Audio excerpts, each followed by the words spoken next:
Assalamualaikum warahmatullahi wabarakatuh, sahabat-sahabat bisnis, pedagang, dan juga para saudagar. Berjumpa lagi dengan saya, Dedi Sani, masih dalam rambu-rambu persaingan usaha. Sahabat-sahabat bisnis, kita masuk ke rambu persaingan usaha yang keenam, yaitu tentang persekongkolan menghambat produksi. Dalam sebuah pasar, di mana di sana ada tingkat keuntungan yang besar, ataupun margin keuntungan yang besar, dan juga penetrasi pasar yang relatif masih rendah, maka akan mengundang hadirnya pelaku usaha baru untuk memasuki pasar tersebut. Seiring dengan meningkatnya agresivitas penetrasi pasar yang dilakukan oleh pelaku usaha baru, pasti akan direspon secara agresif juga oleh para pelaku usaha incumbent ataupun petahana yang sebelumnya sudah beroperasi di sana. Upaya konvensional yang biasanya dilakukan oleh para petahana adalah melakukan koordinasi, melakukan sebuah kesepakatan, persekongkolan baik dengan pelaku usaha pesaing yang sudah ada sebelumnya maupun dengan para pelaku usaha yang menjadi rantai pasok dari produk yang diperdagangkan di pasar bersangkutan tersebut. Jadi ingat baik-baik sahabat-sahabat bisnis, rambu persaingan usaha yang keenam terkait dengan persekongkolan menghambat produksi.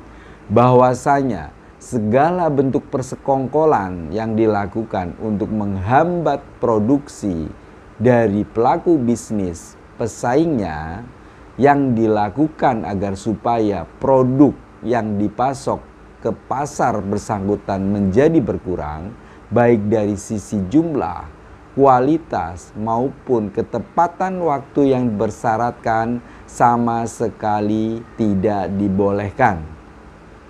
Dalam hukum persaingan ini masuk dalam pasal perse ilegal.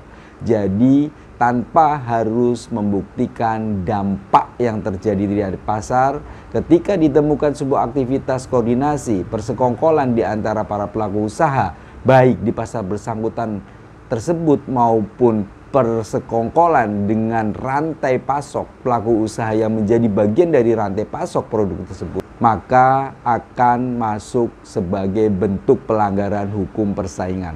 Artinya ketika ditemukan sebuah informasi ataupun bukti fakta terjadinya persekongkolan menghambat produksi baik yang dilakukan oleh para pelaku usaha yang berada di pasar bersangkutan maupun persekongkolan para pelaku usaha tersebut dengan pihak lainnya yang menjadi bagian dari rantai pasok, tidak perlu dibuktikan efektivitas dampak dari persekongkolan yang dilakukan. Sahabat-sahabatnya, tetap bersama saya Dedi Sani. Insya Allah kita dimudahkan untuk selalu berbagi kebaikan. Selanjutnya kita akan membahas tentang rambu persaingan usaha yang ketujuh, yaitu terkait dengan penetapan harga. Agar supaya tidak ketinggalan terkait materi rambu-rambu persaingan usaha, silakan subscribe atau bagikan materi ini jika memang dianggap bermanfaat. Materi persaingan usaha juga bisa didapatkan melalui website saya di www.trainingpersaingan.com.